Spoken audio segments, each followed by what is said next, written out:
In his TED Talk, philosopher Kwame Anthony Appiah referenced an atheist rabbi for the perfect example of how, according to him, you do not need faith to have religion. There is, he said, no thing called religion. The range of what we call religion is so broad that many of its markers have very little in common. To some people, Appiah's claims create an identity crisis. As a Jew who has experienced a hot and cold relationship with Judaism as a religion my entire life, and having lived in Israel since 2013, I can attest that there is no one thing called being Jewish.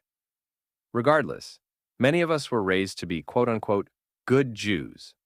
That is our mandate from birth.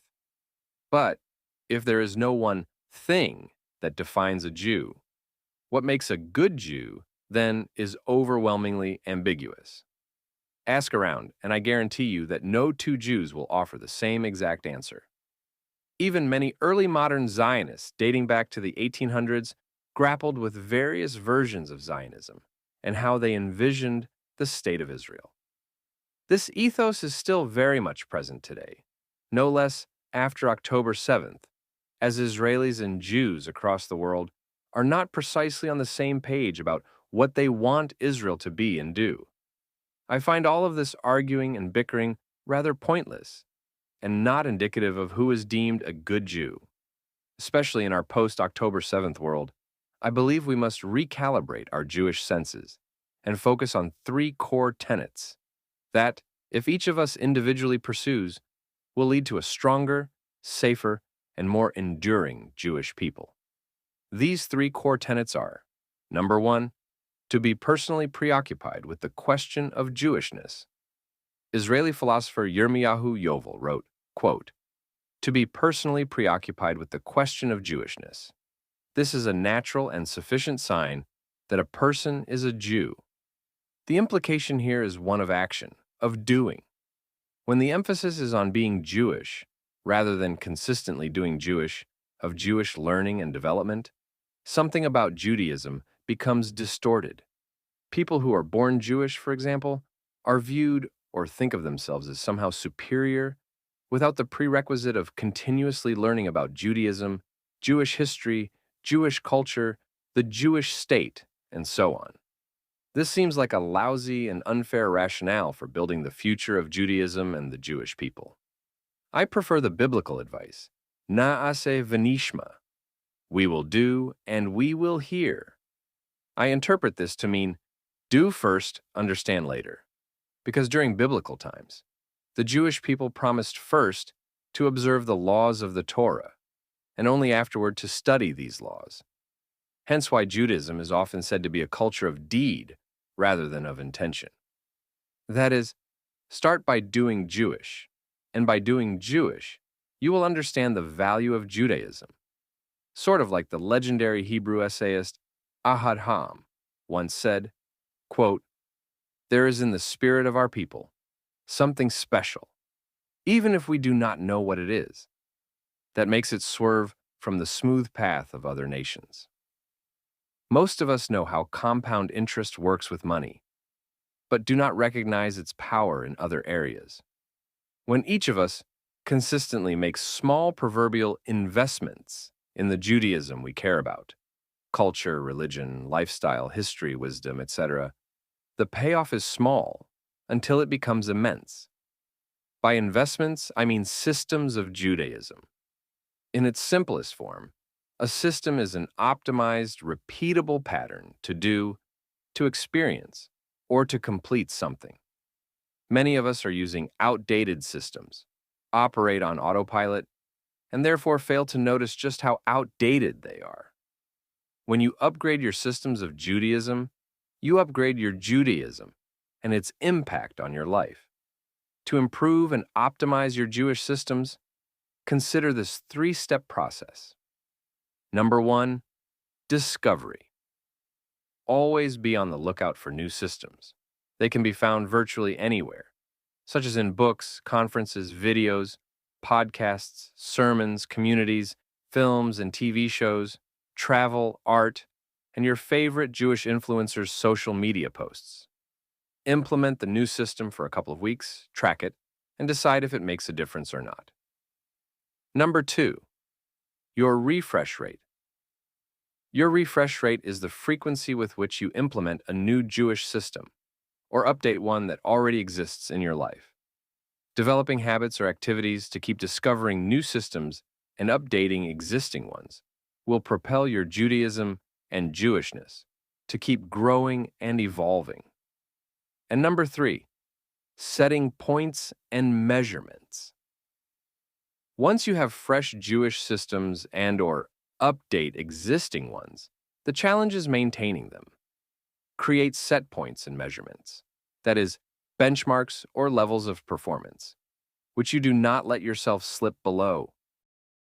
Jewish systems that I recommend include 1. Creating your own version of Shabbat and other Jewish rituals. 2. Learning and speaking modern-day Hebrew. 3. Watching Jewish and Israeli films, TV shows, and documentaries. 4. Ongoing Jewish learning. And 5. Acquainting yourself with Jewish leaders, past and present, for example, Theodore Herzl and Rabbi Noah Weinberg.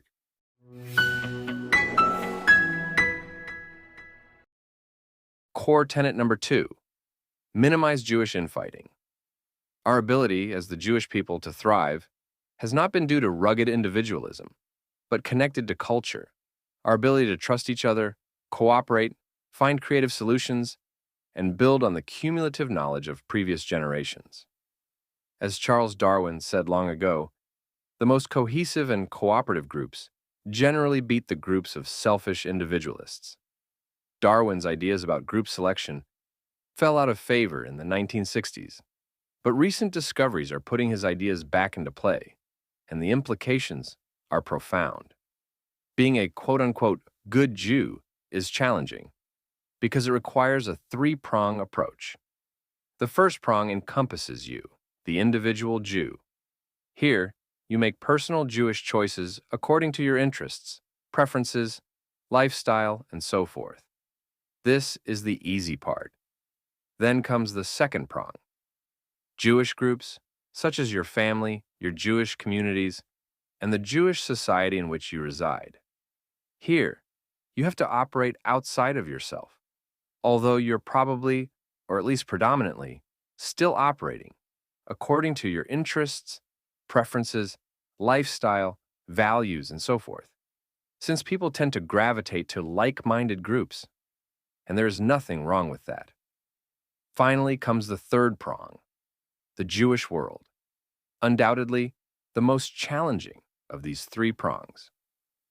Here you recognize that you are part of a historically rich lineage of people formerly called the Israelites and Hebrews, and now known as the Jews. For this reason, quote-unquote good Jews accept the responsibility of looking out for other Jews, present and future. I call this being a good Jewish ancestor. But don't just take it from me. The Talmud says all Jews are responsible for one another, or literally, all Jews are guarantors for one another. Surely it can feel unnatural to want to look out for other Jews, especially those who are unlike us, with different religious denominations, geographic locations, and/or political beliefs, for example. But if we are being overly critical or judgmental about differing Jews, we are only hurting the Jewish people. I have found that expanding my definition of us and defining the right them, our true adversaries, have made me more open-minded about other types and ways of Jews and Jewishness, even if I do not subscribe to their day-to-day mindset and lifestyle.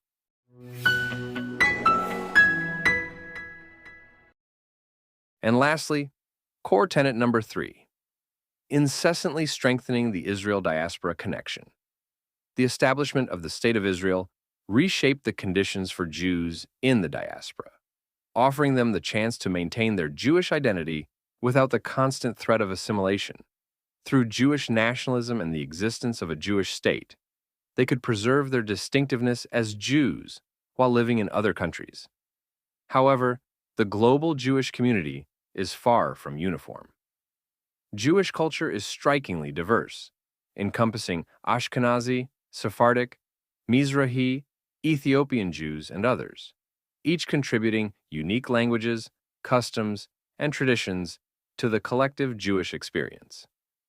Conflicts within the community often stem from these cultural differences rather than fundamental opposition to one another. For example, disputes over religious practices, such as variations in kosher laws or Sabbath observance, tend to be more about safeguarding specific cultural heritages than outright rejection of differing practices. Jewish diversity is deeply rooted in centuries of diaspora life, migration, and engagement with a wide array of host cultures. The current tensions within Jewish culture are, in many ways, a continuation of historical debates and adaptations. Take the Haskalah, or Jewish Enlightenment, of the 18th and 19th centuries as an example. It prompted significant shifts in Jewish life, challenging traditional religious authority and promoting integration into European society. These debates laid the foundation for the broad spectrum of Jewish identities we see today, ranging from secular to ultra-Orthodox. At the core of what some call Jewish culture wars lies the question of identity. What does it mean to be Jewish in our post-October 7th world? For many, Jewish identity transcends religious observance, encompassing cultural practices, historical awareness, social values, and a sense of belonging to a larger Jewish family. This multifaceted identity can sometimes lead to tensions, especially when different elements of Jewish life appear to clash. Yet, these tensions reflect a vibrant, adaptive culture that continuously redefines itself in response to changing circumstances. Viewing Jewish culture wars through this lens helps recognize them not as signs of destructive division, but as part of an ongoing process of cultural evolution and identity formation. While the debates may be heated at times, they are a testament to the richness and dynamism of Jewish life. Understanding the nuances of these internal Jewish debates offers a clearer appreciation of the complexities of Jewish identity today in light of October 7th, which Yossi Klein Halevi of the Shalom Hartman Institute called a turning point, marking the end of the post-Holocaust era. In his view, the post-Holocaust era was characterized by optimism for the Jewish future. Despite the Holocaust's horrors, the Jewish people emerged stronger, with Israel becoming a sovereign state and the diaspora thriving in ways never before seen. These two great centers, Israel and the diaspora, oversaw a renewal of Jewish life, lifting it from its darkest period to new heights of military, economic, and political strength. The shift from vulnerability to resilience was swift, and each Jewish community adapted according to its circumstances. In Israel, that meant building military power in a region that sought its destruction. In the diaspora, it meant excelling in soft power through entrepreneurship, lobbying, philanthropy, and forming alliances in societies that welcomed them. However, the events of October 7th changed everything. Israel, long seen as a place of Jewish safety, suddenly became one of the most dangerous places for Jews. Israelis and Jews, abroad alike, describe it as the worst massacre of Jews since the Holocaust. The defenselessness of the victims evokes painful Holocaust imagery. This new reality is reflected in the resurgence of the slogan, Am Yisrael Hai, Hebrew for the people of Israel live. Once a phrase used by diaspora Jews seeking reassurance after the Holocaust, it has now become a rallying cry in Israel, appearing in public spaces and popular media. This shift symbolizes a new sense of vulnerability. For Jews in the diaspora, the promise of the post-Holocaust era was that anti-Semitism would diminish, with humanity too ashamed to perpetuate it. But in reality, anti-Semitism never truly disappeared. From the Arab world's attempt to annihilate the young Jewish state, to the Soviet Union's thinly veiled anti-Semitism under the guise of so-called anti-Zionism, Jews have remained targets. Recent years have seen a resurgence of this danger. Synagogues now require round-the-clock security, and universities, media outlets, and social movements have been engulfed by anti-Zionist ideologies that threaten Jews' safety and well-being. Since October 7th, anti-Zionism has become a more direct threat, especially in the diaspora. More than a third of Jewish students on Western campuses report feeling the need to hide their Jewish identity. In Israel, those born after the 1973 Yom Kippur War had not experienced such an existential threat until now. A recent survey found that a quarter of Israelis have considered leaving the country since October 7th. For the first time, Jews in Israel and the diaspora are sharing a profound sense of vulnerability. Whereas once the diaspora offered support to Israel during times of conflict, now many diaspora Jews are equally worried about their own future, and Israelis are beginning to show a deeper concern for the fate of diaspora Jews, seeing them as an integral part of the Jewish people.